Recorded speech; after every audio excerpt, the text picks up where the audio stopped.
पहला प्रश्न आपसे ये रहेगा, संविधान के किस भाग के अंतर्गत, ठीक है, संघ एवं इसके राज्य क्षेत्र की चर्चा की गई, तो क्या बताएंगे? तो संविधान के भाग एक, क्या बताएंगे? संविधान का एक भाग। संबंधित अनुच्छेद कौन है? तो एक से लेकर चार तक के संघ एवं इसके राज्य क्षेत्र के बारे में चर्चा किया गया। याद रहेगा इतना, भूलेंगे तो नहीं।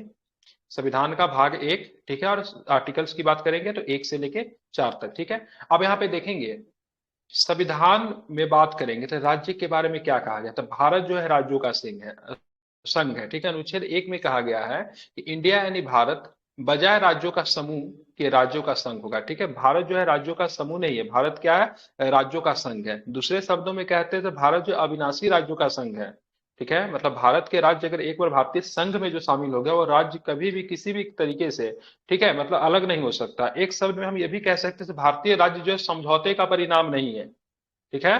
जैसे अमेरिकन राज्य क्या है, जब अमेरिका में जो स्वतंत्रता संग्राम चला, तब ब्रिटिश के वहां पे 13 उपनिवेश थे, वो सारे 13 उपनिवेश अलग हो गए, संयुक्त राज्य अमेरिका जब बनाते हैं, तो वहां पे अभी 50 स्टेट जो देखेंगे तो समझौते का परिणाम है। डेट मीन्स अगर कभी वो एग्रीमेंट को तोड़ते हैं तो अमेरिकन संघ से वो अलग हो सकते हैं, लेकिन भारतीय संघ जो है किसी समझौते का परिणाम है। भारत जो है राज्यों का संघ है, अविनाशी राज्यों का संघ। किसी भी परिस्थिति में भारतीय राज्य भारतीय संघ से अलग नहीं हो सकते, ठीक है। इसको हमेशा आपको ध्यान में रखना है। अब यहाँ पे देखेंगे, यह व्यवस्था दो बातों से स्पष्ट करती, एक देश का नाम, दूसरी राज्य पद्धति का प्रकार। संविधान सभा ने देश के नाम को लेकर किसी भी तरह का कोई, ठीक है, मतक्य नहीं था। अभी देखेंगे देश के नाम को लेकर बड़ा भी विवाद हो रहा है, तो भारत को भारत कहा जाए, भारत को इंडिया कहा जाए, कुछ नाम को लेकर विवाद है। क्योंकि अभी आपने देखा होगा, वर्तमान संदर्भ में आप देख रहे होंगे, सिर्फ विपक्षी पार्टी का एक समूह बना है जिसका नाम इंडिया रख दिया गया है, ठीक है। तो भारत सरकार ने भी सब जगह पे इंडिया के जगह पे, ठीक है, भारत शब्द का मतलब प्रयोग करना मतलब ज्यादा उचित समझा गया। अभी G20 में आप देखेंगे भारत शब्द का प्रयोग किया गया, भारत मंडपम का प्रयोग किया गया। तो देश को नाम के लेकर थोड़ा सा मतलब यहाँ पे कुछ मतलब विवाद आपको देखने को आपको मिलता है। शुरुआती दौर में संविधान सभा के लोग भी मतलब इस नाम को लेकर मतलब थोड़ा सा मतलब असमंजस में थे, से भारत को मतलब देश का नाम भारत रखा जाए या फिर इंडिया रखा जाए, इसका लेकर थोड़ा सा असमंजस में थे, ठीक है। कुछ सदस्यों ने सलाह दी कि इसके परंपरागत नाम भारत को रहने दिया जाए, जबकि कुछ आधुनिक नाम इंडिया की वकालत की, ठीक है। तो कुछ लोगों ने बोला से भाई साहब इसका परंपरागत नाम जो है, जो कि हमारा इतिहास जहां से पता चलता है, तो इसका नाम भारत ही रखना मतलब क्या होगा, उचित होगा। जबकि कुछ लोगों ने बोला से नहीं, आधुनिक नाम इंडिया को रखना ज्यादा मतलब क्या होगा, उचित होगा, ठीक है। क्योंकि ब्रिटिश जिस समय डील करते थे उस समय इंडिया के नाम से होता था। अब वैश्विक स्तर पर भारत का नाम जो था इंडिया ही था, ठीक है। अब रातों रात नाम बदलने का, अगर मान लीजिए अभी सडन मतलब क्या करें, भारत का नाम इंडिया, सॉरी इंडिया का नाम भारत कर देते हैं, रातों रात सारी कागजी कार्रवाई अगर मान ली की जाती थी कि सभी जगह से परिवर्तन करना पड़ेगा, पूरा डॉक्यूमेंट चेंज करना पड़ेगा, सब जगह पे इंडिया लिखा हुआ है, पूरा मतलब ऑफिस वगैरह सब, कितना बड़ा मतलब एक तरह से पूरा अराजकता जैसा माहौल होगा। इसी तरह संविधान सभा ने दोनों को स्वीकार कर लिया, बोलो न रहेगा बांस न बजेगा बाजू, दोनों नाम में कोई भी कंफ्यूजन नहीं। उन्होंने बोला इंडिया जो कि भारत है, India, India that is Bharat, क्या बोलते हैं, इंडिया जो कि भारत है, ठीक है। तो इस नाम को रखा गया। दूसरे शब्दों में अगर बात करेंगे, और जूम कर दूं क्या, दिखने में दिक्कत हो रही है? ये ठीक है? ठीक है ना, ये इतना जूम, ठीक इधर है। ओके, ठीक है, सभी लोग बोल सकते हैं। दूसरे में नए लोग जो है ना, तो आप होमवर्क ग्रुप को ज्वाइन कर लेंगे ना, तो वहां पे सारा अपडेटेशन आपको मिलते रहेगा। और रात में आपकी लक्ष्मीकांत चल रही है, ये थोड़ा समाप्त हो जाते हैं, फिर 10 लेसन तक कर देता, तो फिर रात में स्पेक्ट्रम भी मैं आप लोगों को पढ़ा दूंगा, स्पेक्ट्रम पढ़ा दूंगा, RS शर्मा पढ़ा दूंगा, जो बोलेंगे, जो यूपीएससी का बीपीएससी का जो सिलेबस है उस पर हम लोग चल सकते हैं। लेकिन पहले हमारा ये 5वां चैप्टर है लक्ष्मीकांत का, 5-7 चैप्टर और भी करते हैं, ठीक है। दूसरे देश को संघ बताया गया। यद्यपि संविधान का ढांचा संघीय है, ठीक है, भारतीय संविधान की ढांचा कैसा है, संघीय है। डॉक्टर भीमराव अंबेडकर के अनुसार राज्यों का संघ व्यक्ति को संघीय राज के स्थान पर महत्व देने के दो कारण हैं। एक, भारतीय संघ राज्यों के बीच में कोई समझौते का परिणाम नहीं है, जिस बात को मैं पहले भी क्लियर कर चुका हूं। भारतीय संघ की बात करेंगे तो भारतीय संघ जो है कोई समझौते का परिणाम नहीं है। जैसे कि अमेरिका संघ में और दो राज्यों के संघ में विभक्त होने का कोई अधिकार नहीं है, ठीक है। जैसे कि अमेरिका संघ में है, ठीक है, यहाँ पे बात करें भारतीय संघ में, भारतीय राज्य किसी भी परिस्थिति में भारत से अलग नहीं हो सकते हैं, या विभक्त नहीं हो सकता। पूरा देश एक है और विभिन्न राज्यों को प्रशासनिक सुविधा के लिए बांटा गया है, ठीक है। मतलब भारत क्या है, संपूर्ण देश ही मतलब क्या है, एक है।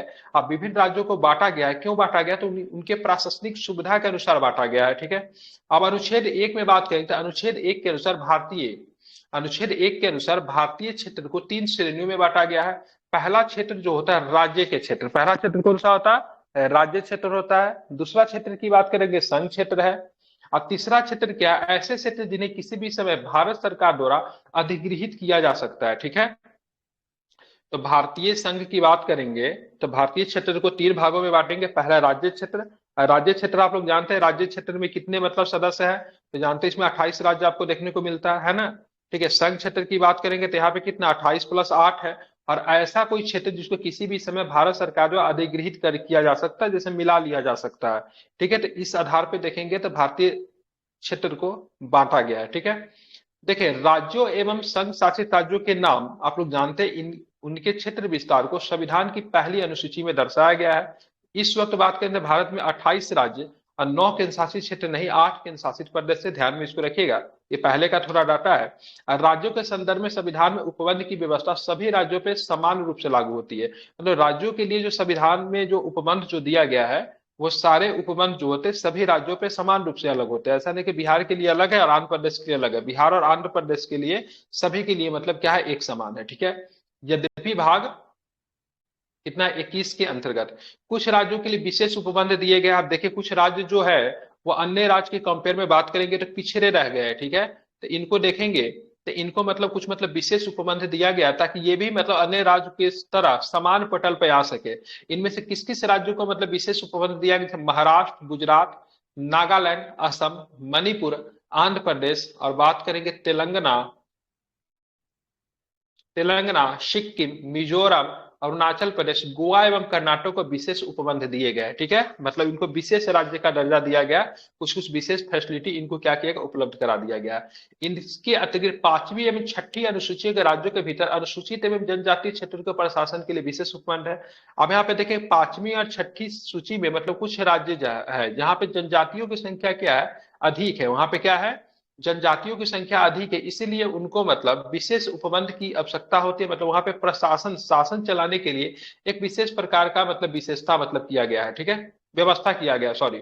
उल्लेखनीय है कि भारत के क्षेत्र भारत का संघ से ज्यादा व्यापक अर्थ समेटे है, क्योंकि क्योंकि बाद वाले में सिर्फ राज्य शामिल है, जबकि पहले में न केवल राज्य वरन बल्कि संघ शासित क्षेत्र एवं वे क्षेत्र है जिनमें केंद्र सरकार द्वारा भविष्य में कभी भी अधिग्रहित किया जा सकता है। जो कि हम लोग पहले पढ़े 3 प्रकार के राज्य, राज्य क्षेत्र होगा, केंद्र शासित प्रदेश होगा, या फिर कुछ ऐसा क्षेत्र होगा जिसको मतलब भारत सरकार जब चाहे अपने संघ में मिला ले। ठीक है, संघीय व्यवस्था में राज्य, इसके सदस्य और केंद्र के साथ शक्तियों के बंटवारे के लिए हिस्सेदार है। ठीक है, ध्यान, दूसरी तरफ संघ शासित क्षेत्र एवं केंद्र द्वारा अधिगृहित क्षेत्र में सीधे केंद्र सरकार का प्रशासन होता है। अब यहाँ पे केंद्र शासित प्रदेश किसको कहेंगे? केंद्र शासित प्रदेश उसको कहेंगे जिसका प्रशासन डायरेक्ट मतलब क्या होता है, केंद्र के द्वारा होता है। ठीक है, या फिर बात करेंगे वैसे क्षेत्र जो कि मतलब क्या, तो केंद्र के द्वारा अधिगृहित है, उनका प्रशासन भी सीधे मतलब किसके द्वारा होगा, तो सीधे मतलब किसके माध्यम से होगा, तो केंद्र के द्वारा ही होगा। ठीक है, अब यहाँ पे देखिए एक संप्रभु राज्य होने के नाते भारत अंतर्राष्ट्रीय कानूनों के तहत विदेशी क्षेत्र का भी अधिग्रहण कर सकता है। अब भारत क्या संप्रभु राज्य है, मतलब किसी के लिए हम लोग मतलब किसी भी अपने राजनीतिक या फिर आर्थिक चीजों के लिए किसी के ऊपर डिपेंडेबल नहीं है। तो हम चाहे तो किसी भी, ठीक है, हम चाहे तो किसी दूसरे राज्य का भी अधिग्रहण कर सकते हैं। ठीक है, अधिग्रहण करने के लिए हो सकता है, जैसे मान लीजिए कभी सपोर्ट एग्जाम्पल दे रहा हूं, ऐसा नहीं होगा, मान लीजिए भूटान कभी भारतीय संघ में शामिल होना चाहता है तो भूटान को भारतीय संघ में शामिल कर सकते हैं।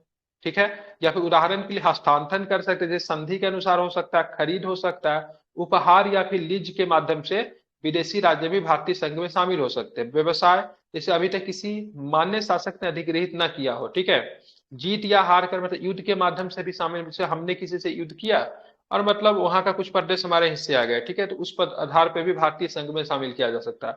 उदाहरण के लिए भारत के संविधान लागू होने के बाद कुछ विदेशी क्षेत्रों का अधिग्रहण किया, जैसे दादर और नगर हवेली, इससे बात करें पुर्तगालियों का था, गोवा पे मतलब बात करेंगे तो फ्रेंच का कब्जा था, दमन एवं दीव हो गया, पुडुचेरी पे फ्रेंच का कब्जा था, सिक्किम भी क्या था, विदेशी था। ठीक है, क्या था, सिक्किम स्वतंत्र था, विदेशी था, लेकिन इसको बाद में भारतीय संघ में शामिल किया गया।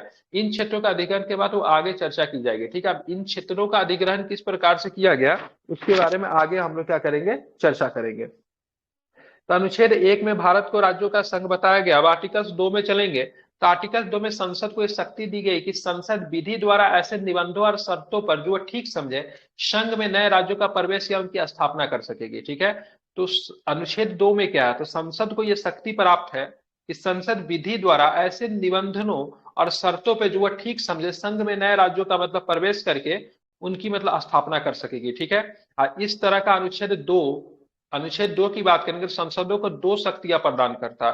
पहला शक्ति क्या है, नए राज्यों के भारत के संघ में मतलब शामिल करना, और दूसरा क्या है, नए राज्यों के गठन करने की शक्ति। दोनों शक्ति जो है अनुच्छेद 2 में मतलब क्या है, संसद को मतलब प्राप्त है। इसको आपको ध्यान में रखेंगे।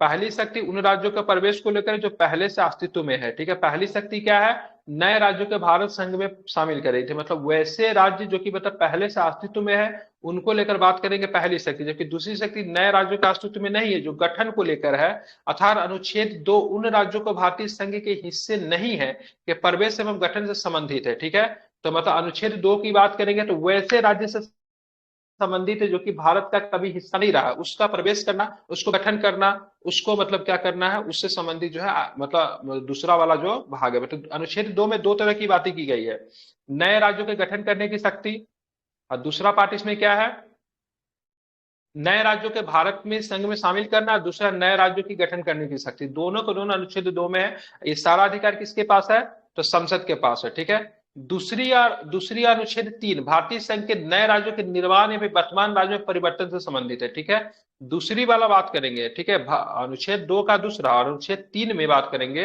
तो भारतीय संघ में नए राज्यों के निर्माण या फिर वर्तमान राज्यों में परिवर्तन से क्या है, संबंधित है। ठीक है, दूसरे शब्द में अनुच्छेद 3 में भारतीय संघ के राज्यों का पूर्ण श्रीमन की व्यवस्था की गई है। मतलब भारतीय संघ में कोई नया राज्य शामिल होगा, ठीक है, या फिर उनमें जब शामिल होगा तो उसमें परिवर्तन करना पड़ेगा, क्षेत्र में परिवर्तन करेंगे, नाम में परिवर्तन करेंगे, तो इससे संबंधित आर्टिकल जो है अनुच्छेद क्या है, 3 है। ठीक है, ध्यान में इसको रखना है। अब यहाँ पे देखिए राज्यों के पुनर्गठन संबंधित शक्ति किसके पास है, तो संसद के पास है। क्या होता है, अनुच्छेद 3 संसद को अधिकृत करती है। बता अनुच्छेद 3 में संसद को क्या क्या चीज की शक्ति दी गई है, जरा इसको देखिएगा। किसी राज्य में उसका राज्य क्षेत्र अलग करके अथवा दो या अधिक राज्यों को या राज्यों को भागों को मिलाकर अथवा किसी राज्य क्षेत्र को किसी राज्य के भाग के साथ मिलाकर नए राज्यों का निर्माण कर सकेगी। तो अनुच्छेद 3 में बताया गया है संसद के पास ये पावर है, दो छोटा छोटा राज्यों को मिला देगी। जैसे दमन दीव और दादर नगर हवेली का हुआ था, दादर नगर हवेली और दमन दू को दोनों को एक साथ मिला दिए। ठीक है, या फिर मान लीजिए कोई दो राज्य है, जैसे मान लीजिए आंध्र प्रदेश और तेलंगाना एक समय एक हुआ था, तो आंध्र प्रदेश को तेलंगाना से हटा दिए। ठीक है, तो दो राज्यों को मिला भी सकते हैं, दो राज्यों को अलग भी कर सकते हैं। तो ये शक्ति मतलब संसद के पास है अनुच्छेद 3 में। इसमें क्या हो सकता है, इसमें संसद कर सकती है किसी राज्य के क्षेत्र को बढ़ा भी सकती है और किसी राज्य का क्षेत्र को मतलब घटा भी सकती है। ठीक है, ध्यान में रखेंगे। किसी राज्य की सीमाओं में परिवर्तन भी कर सकती है और किसी राज्य के नाम में परिवर्तन भी कर सकती है। ठीक है, ध्यान में रखेंगे। जैसे मान लीजिए बिहार का नाम कुछ अलग रखना है, ठीक है, जैसे मिथिला रखना है। ठीक है, मान लीजिए कि बिहार के सीमा में परिवर्तन करना है, जैसे मान लीजिए बिहार से मतलब एक जिला को काट के मतलब झारखंड में शामिल कर देना है। ये सारे शक्ति किसके पास आएगा, तो संसद के पास आएगा, जो कि अनुच्छेद 3 के तहत ही मतलब आपको संसद को ये सारी शक्ति प्राप्त है। ठीक है, हालांकि इस समय में अनुच्छेद 3 में दो शर्तों का उल्लेख किया गया। एक, उपरोक्त परिवर्तन से संबंधित कोई अध्यादेश राष्ट्रपति की पूर्व मंजूरी के बाद ही संसद में पेश किया जा सकता है। तो इसमें दो चीजें, ऐसा नहीं कि संसद मनमानी नहीं कर सकती। अगर इस तरह की कोई भी चीज अगर करना अगर होगा तो ये राष्ट्रपति, ये अध्यादेश जब पारित जब होगा ना, तो राष्ट्रपति के पूर्व मंजूरी मतलब राष्ट्रपति की मंजूरी पहले लेनी पड़ेगी। दूसरा क्या है, दूसरा बात क्या है, और दो, संतुष्टि से पूर्व राष्ट्रपति एवं अध्यादेश को संबंधित राज्य का विधानमंडल का मत जानने के लिए भेजता है। अब यहाँ पर राष्ट्रपति के पास बोलेंगे से हमको क्या करना है ना, तेलंगाना राज्य को एक और भाग में बटाना। जैसे हमारे बिहार का बात कर, बिहार से बार बार मिथिलांचल की बात की जा रही है, तो बिहार से एक बार इसको छोटा करके एक मिथिलांचल बनाएंगे। तो बिहार से मिथिलांचल बनाना अगर चाहती है संसद, तो सबसे पहले हम लोग भेजेंगे किसके पास, मतलब ये जैसे ही विचार आएगा तो अध्यादेश जब बनेगा तो किसके पास जाएगा, राष्ट्रपति के पास जाएगा मंजूरी के लिए। और राष्ट्रपति क्या करेगा, राष्ट्रपति उस अध्यादेश को संबंधित राज्य के विधानमंडल के मत जानने के लिए भेजता है। उस राज्य का मतलब विधानमंडल क्या चाहता है, मतलब ऐसा चाहता है बिहार का बंटवारा हो जाए और बिहार से एक अलग राज्य और भी मतलब मिथिलांचल बन जाए। ठीक है, यह मत निश्चित समय सीमा के भीतर दिया जाना चाहिए, और ऐसा नहीं कि ये वर्षों तक मतलब फंसा हुआ रहेगा, कि निश्चित सीमा के अंतर्गत मतलब ये चीज शामिल हो जाना चाहिए। तो इसमें मतलब क्या जवाब आना चाहिए। ठीक है, तो किसी भी राज्य पे अगर अनुच्छेद 3 का अगर प्रयोग करेंगे तो इसमें राष्ट्रपति का और उस राज्य के विधानसभा की मतलब प्रमुख मतलब भूमिका होगी। ठीक है, विधानसभा नहीं, विधानमंडल कहना ज्यादा उचित होगा। ठीक है, विधानमंडल की मतलब क्या होगी, महत्वपूर्ण भूमिका होगी। ठीक है, सबसे पहले ये सारे परिवर्तन के लिए राष्ट्रपति के पास जाएगा। ठीक है, किसके पास जाएगा? राष्ट्रपति के पास जाएगा। राष्ट्रपति इस पे पूर्व मंजूरी के लिए मतलब क्या भेजेंगे? तो विधानमंडल के पास भेजेंगे। विधानमंडल की बातों को ध्यान में रखा जाएगा, वो क्या चाहते हैं, ठीक है।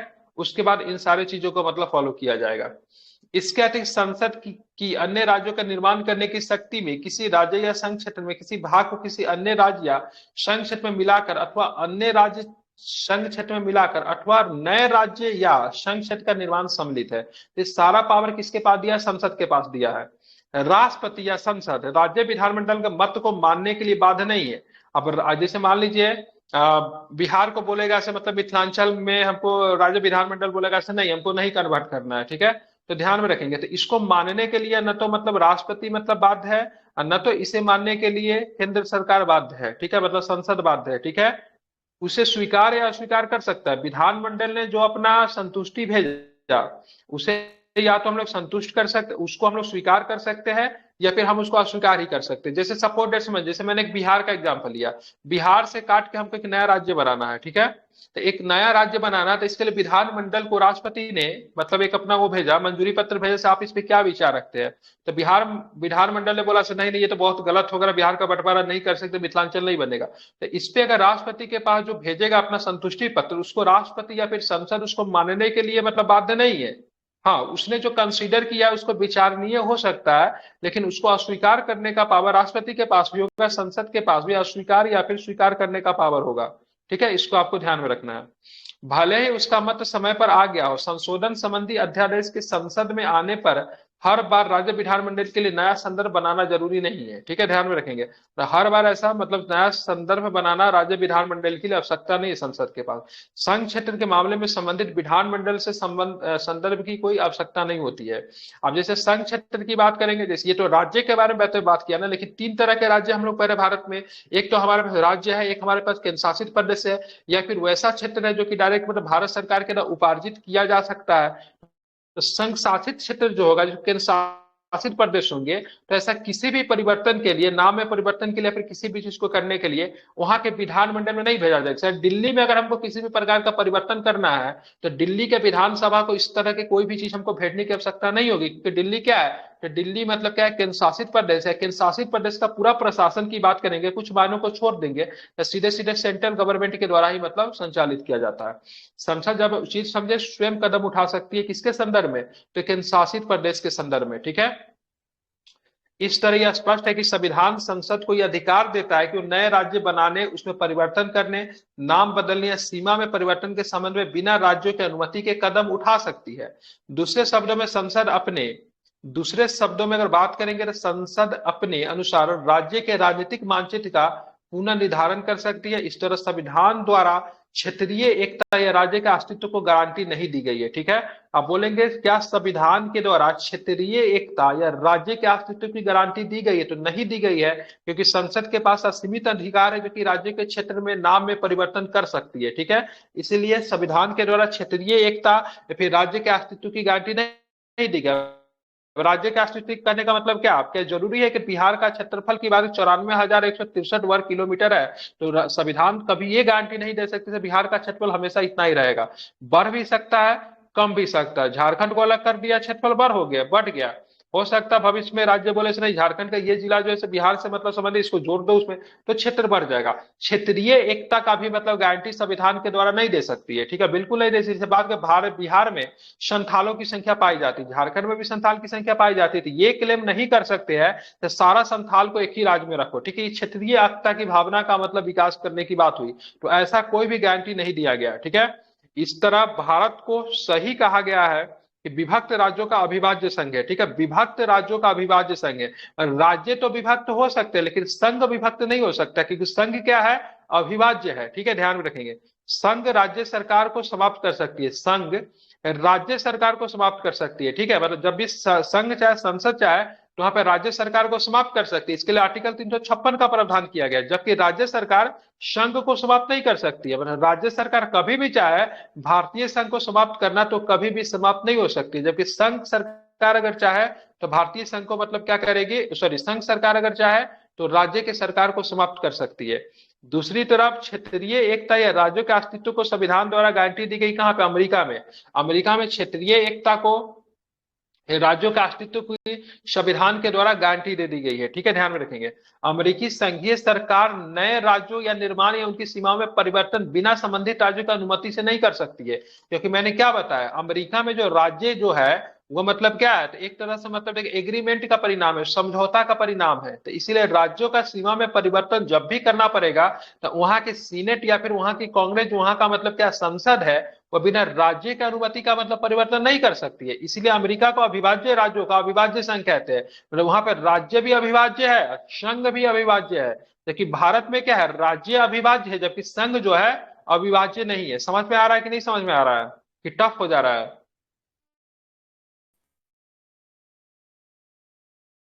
हम्म। समझ में एक ही आदमी को समझ में आ रहा है, बाकी लोग कहानी सुन रहा है?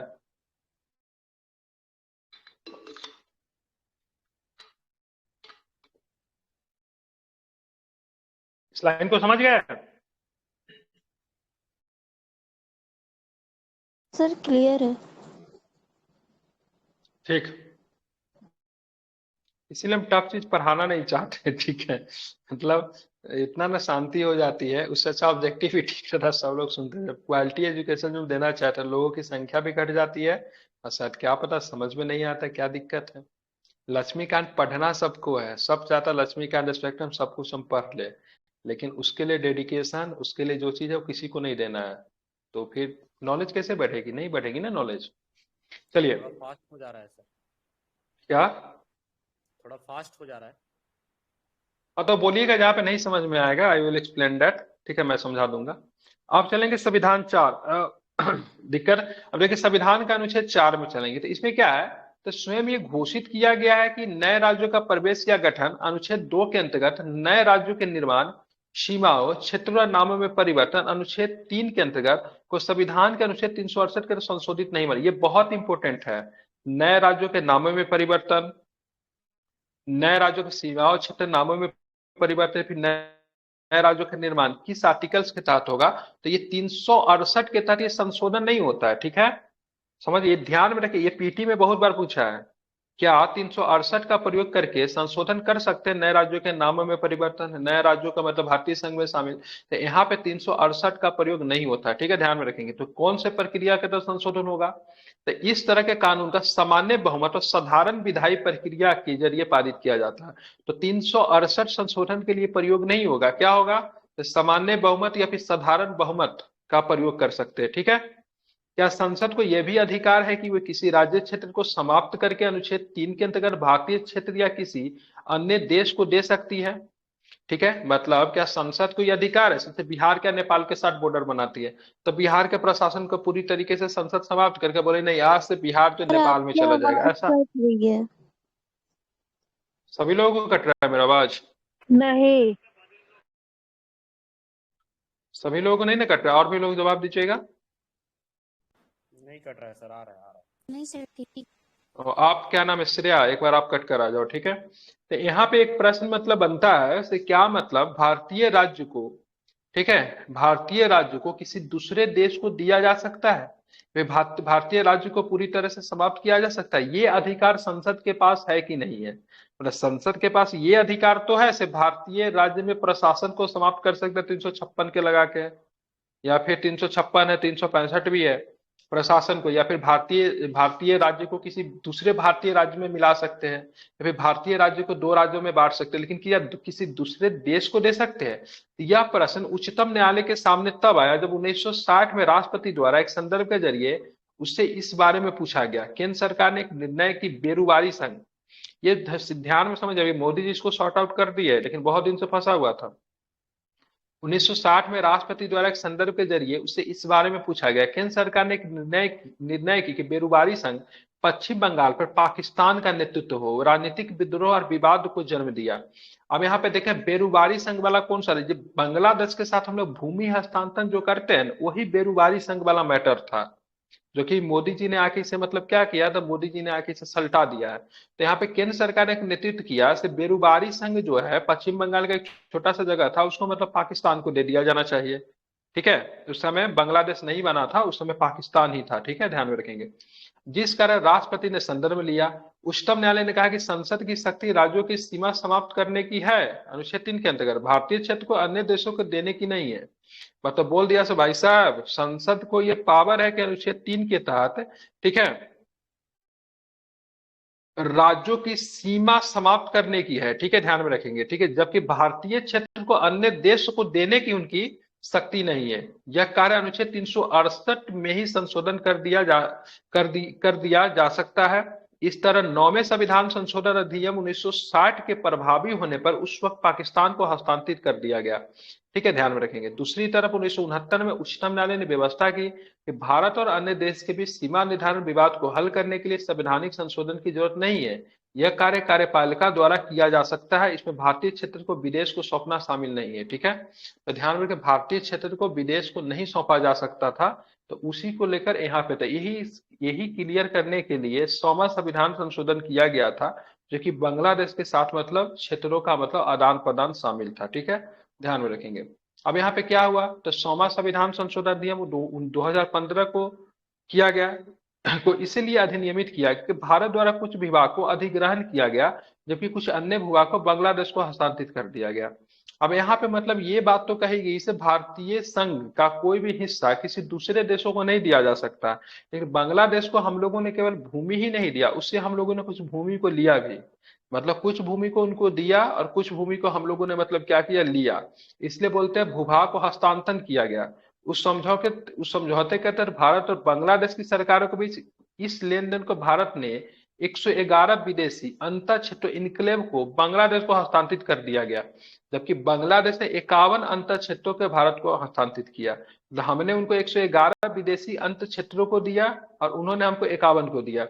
इसके साथ ही इस लेन देन में प्रतिकूल दखलों का हस्तांतरण तथा 6.1 किलोमीटर असीमांकित सीमाई क्षेत्र का सीमांकन भी शामिल था, ठीक है।